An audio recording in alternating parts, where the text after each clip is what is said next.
আজকে বড় সাতঘর মুন্সি জামাতে নদিয়া জেলা জমিয়তে আহলে হাদিসের পক্ষ থেকে সংশোধনী ইসলাহের প্রোগ্রাম। মাগরিবের পর থেকে আমরা এতক্ষণ পর্যন্ত অনেক হাদিস এবং কোরআনের কথা শুনেছি। এরপরেও আমরা বেশ কিছু উলামায়ে দ্বীনদের মুখ থেকে হাদিস এবং কোরআনের বক্তব্য শুনবো ইনশাআল্লাহ। তবে আসুন আমি আপনাদের সামনে কোরআনে কারীম থেকে সূরা আল ইমরান থেকে একটি আয়াত পরিবেশন করেছি। এই আয়াতকে মওজায়ে মাকান গন্তব্যস্থল মনে করে হাদিস এবং কোরআন থেকে এই স্বল্প সময়ের মধ্যে কিছু মূল্যবান তথ্য আলোচনা করব ইনশাআল্লাহ। তবে আসুন, আল্লাহ রাসূল সাল্লাল্লাহু আলাইহি ওয়াসাল্লাম যখন পৃথিবীতে এসেছিলেন, কেন, কি উদ্দেশ্য নিয়ে পৃথিবীতে এসেছিলেন, এই বিষয়টা নিয়ে যদি আমরা কোরআনকে প্রশ্ন করি তাহলে কোরআনে কারীম উত্তর দেবে। সেই উত্তরটি সূরা আল হাদীদের মধ্যে রয়েছে। আল্লাহ পাক বলছেন, হুয়াল্লাযী ইউনাজ্জিলু আলা আবদিহি আয়াতিন বাইয়িনাত, যে এই কোরআনকে আমি নবী মুহাম্মদ মুস্তাফা সাল্লাল্লাহু আলাইহি ওয়াসাল্লামের উপর অবতীর্ণ করেছি। কিসের জন্যে? লিইখরিজাকুম মিনাল যুলুমাতি ইলান নূর, যাতে করে কোরআন শৈলী দিয়ে, কোরআনী বৈশিষ্ট্য দিয়ে, কোরআনী কালচার দিয়ে, কোরআনী তাহজিব, কোরআনী তামাদ্দুন, কোরআন শৈলী দিয়ে হযরত মুহাম্মদ সাল্লাল্লাহু আলাইহি ওয়াসাল্লাম পৃথিবীর যে অন্ধকার রয়েছে সেই অন্ধকার ভাবকে প্রতিহত করবে। প্রকৃতপক্ষে আল্লাহ রাসূল সাল্লাল্লাহু আলাইহি ওয়াসাল্লাম যখন নবুয়তের দায়িত্ব পান তখন পৃথিবীটা সম্পূর্ণ অন্ধকারে ছেয়েছিল। কি অন্ধকার? কুসংস্কারের অন্ধকার। সেগুলি কি? তখন মানুষের রক্ত নিয়ে ছিনিমিনি খেলত। দিনে রাত্রে মানুষ অর্থকড়ি ছিনতাই করত। মানুষ নারীর ইজ্জত নিয়ে ছিনিমিনি খেলত। মানুষকে সম্মান করত না। মানুষ হয়ে পশু সুলভ আচরণ করত। এই ছিল সেই যুগের পরিস্থিতি। তো নবী সাল্লাল্লাহু আলাইহি সাল্লাম যখন কোরআন পেলেন, কোরআনী শৈলী দিয়ে, কোরআনী নম্রতা দিয়ে, কোরআনী বিবৃতি দিয়ে আল্লাহ রাসূল সাল্লাল্লাহু আলাইহি সাল্লাম সেগুলিকে সব দূর করে দিলেন পৃথিবী থেকে। এই মর্মে আরেকটা হাদিস রয়েছে, সহিহ মুসলিমে হাদিসটা রয়েছে। নবী সাল্লাল্লাহু আলাইহি সাল্লাম যখন বিদায় হজে ভাষণ দিচ্ছিলেন তখন একটা কথা জিজ্ঞাসা করেছিলেন। আজকে যেমন আমরা অনেকে বসে রয়েছি, আল্লাহ রাসূল বলেছিলেন, এই সাহাবীর দলেরা, আমাকে যে কারণে পৃথিবীতে পাঠানো হয়েছে আমি কি সেই উদ্দেশ্যটা চরিতার্থ করতে পেরেছি? প্রত্যেকেই তখন বলেছিলেন, হে আল্লাহ রাসূল, আপনি সেই উদ্দেশ্য পূর্ণ করেছেন। আল্লাহ রাসূল সাল্লাল্লাহু আলাইহি সাল্লাম আসমানের দিকে শাহাদত অঙ্গুলিটা তুলে 3 বার বলেছিলেন, হে আল্লাহ, আপনি সাক্ষী থাকুন, আপনি সাক্ষী থাকুন, আপনি সাক্ষী থাকুন, যে উদ্দেশ্য নিয়ে আপনি আমাকে পৃথিবীতে পাঠিয়েছেন সেই উদ্দেশ্যকে আমি সম্পূর্ণরূপে পালন করেছি। একথা আমার সাহাবীরা প্রমাণ করেছে, তারা সাক্ষ্য প্রদান করেছে, তাই আপনি সাক্ষী থাকুন। আর কি বলেছিলেন? এখানে যারা অনুপস্থিত রয়েছে, আজকের দিনে এই মূল্যবান বক্তব্যটা তোমরা তাদের কর্ণকুহরে পৌঁছে দিও। তাই সাহাবীরা সেই মক্কা থেকে, মদিনা থেকে পৃথিবীর আনাচে কানাচে যেখানেই মানুষ নামের এই বিষয় বসবাস করত, যেখানেই মানুষ বসবাস করত, সেখানেই ইসলামের আলোক দেবার জন্যে ওনারা ছুটে চলে গেছেন। সারা জীবন সেখানে কাটিয়ে দিয়েছেন শুধুমাত্র ইসলামের খাতিরে, কোরআনের খাতিরে, নবীর আদর্শকে চরিতার্থ করবার জন্যে, কোরআনী শৈলীকে, কোরআনী নম্রতাকে, কোরআনী ভদ্রতাকে, কোরআনী কালচারকে সারা পৃথিবীর আনাচে কানাচে ছড়িয়ে দেওয়ার জন্যে সাহাবীরা সারা জীবন আপনার অতিবাহিত করেছে। আজকে আসুন, আজকে যে মসজিদে আমাদের এই প্রোগ্রাম, এই মসজিদের, এই সমাজের কতটা লোক আমরা উপস্থিত আছি একটু হাত তুলবেন, দেখে নিতাম। এই সমাজের যারা আছেন একটু যদি হাত তুলতেন, এই কয়েকজন আমরা মানুষ রয়েছি।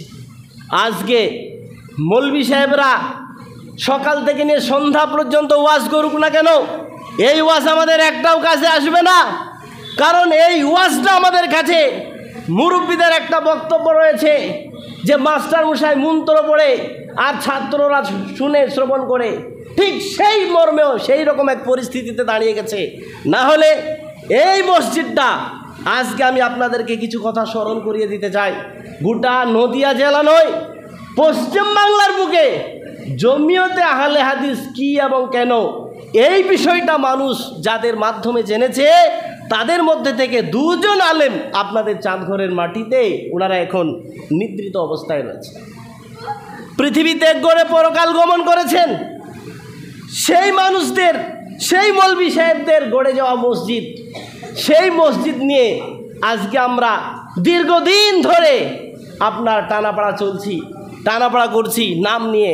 মনে হচ্ছে যেন এখানে আপনার সেই বল মাপামাপির একটা খেলা চলছে, যেখানে খেলা ছাড়া হয়, যেখানে শরীর চর্চা করবার জন্য খেলা দেওয়া হয়, দেখবেন দড়ি দেওয়া হয়, একটা মাঝে ঠিক গন্ডি দিয়ে এদিকে 5 জন যুবক, ওদিকে 5 জন যুবক টানাটানি করে, যদি সমকক্ষ হয় অনেকক্ষণ সেই টানাটানি চলে, দেখতে ভালো লাগে। আজকের দিনটা ঠিক এই সমাজের মানুষের কাছে ঠিক এই রকম একটা পরিস্থিতি তৈরি হয়ে গেছে। দুই দিকের যুবদল তারা যেন সমকক্ষ, কেউ কাউকে ছেড়ে আসতে পারে না। তাহলে বলুন, আমরা যদি ছেড়ে না আসতে পারি তাহলে এই জালসা, এই মাহফিল, এই মাদ্রাসা, এই বক্তব্য, এই জমিয়ত আমাদের কি কাজে আসবে? এগুলি একটাও কাজে আসবে না যতক্ষণ পর্যন্ত আমরা শরীয়তকে মান্যতা না দিতে শিখব। আজকে বলুন এই সমাজের মানুষ যে আজকের দিনের পর থেকে আমাদের এই মসজিদের নাম নিয়ে কোনো দিনকে আর সমস্যা ঘটবে না।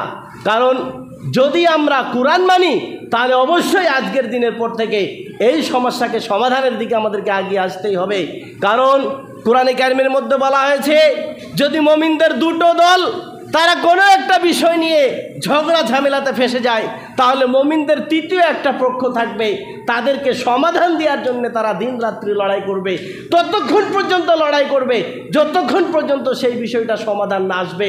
আর প্রয়োজনে তৃতীয় পক্ষ তাদের বিরুদ্ধে অস্ত্র ধারণ করবে, যারা অন্যায় করছে, অবিচার করছে, নির্যাতন করছে, জুলুম করছে, যারা মানবতার সম্মান নিয়ে ছিনিমিনি খেলতে, যারা প্রাচীন যুগের যে সমস্ত উলামারা রয়েছে তাদের মান সম্মান নিয়ে ছিনিমিনি খেলছে, তাদের বিরুদ্ধে অস্ত্র ধারণ করবে।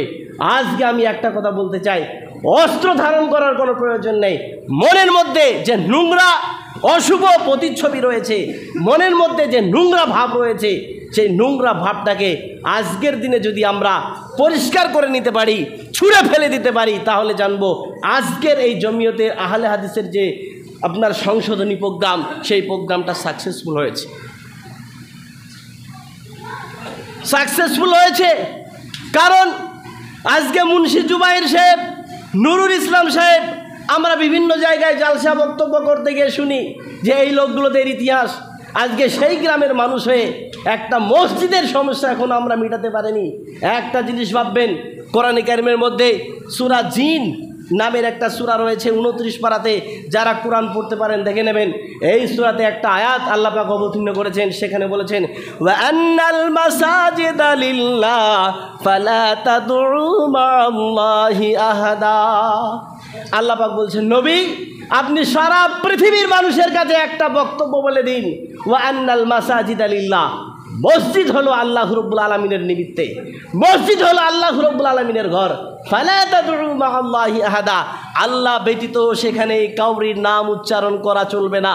তাহলে মসজিদ যদি আল্লাহকে সন্তুষ্ট করবার জন্য বানাই, নাম নিয়ে আমাদের কি কাজে আসবে? এই নাম নিয়ে লড়াই করে আমাদের কি কাজে আসবে? আসুন, ইসলাম যখন আসেনি সেই সময় আরবের লোক ছোট্ট একটা বিষয়কে কেন্দ্র করে একদিন নয়, 2 দিন নয়, 100টা পর্যন্ত তারা মার্ডার করেছে, তারপরেও তারা ক্ষান্ত হয়নি। কিন্তু নবীজি কোরআন নিয়ে এসেছেন, আর কোরআনি বক্তব্য, কোরআনি শৈলী, কোরআনি নম্রতা, কোরআনি ভদ্রতা যখন নবীজি বলেছেন, তখন তারা সেগুলিকে ছেড়ে দিয়েছেন। নবীজি যখন কোরআন নিয়ে আসেননি, মানুষের সূত্র ছিল। যখন কোরআনি ভদ্রতা, কোরআনি শৈলী, কোরআনি নিয়ম নীতি যখন নবী সাল্লাল্লাহু আলাইহি সাল্লাম বলেছেন, তখন মানুষকে রক্ষা করতে শিখেছে। নারীর ইজ্জত নিয়ে যারা ছিনিমিনি খেলতো, তারাই নারীকে পর্দায় রাখতে শিখেছে। যারা সম্পদ হরণ করে নিত তারা যাকাত দিতে শিখেছে। আর আজকে আমরা কিসের মুসলমান? একটা জিনিসের নাম নিয়ে আমরা দীর্ঘদিন ধরে মারামারি চালাচ্ছি।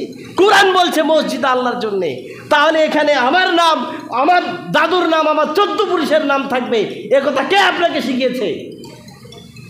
এই অবস্থাটা আজকে ঠিক এই কারণেই এসেছে যে আমাদের মাঝে বিন্দু পরিমাণ ঈমান নেই। আমরা কি বলি? আমরা কি দাবি করতে পারি যে আমরা মুসলমান? বলুন। আমরা যদি বলি মুসলমান, সঙ্গে সঙ্গে বলবো আমাদের মাঝে ঈমান আছে। আর আমি হাদিস দিয়ে দেখিয়ে দিচ্ছি, প্রমাণ করে দিচ্ছি আমাদের মাঝে ঈমান নেই।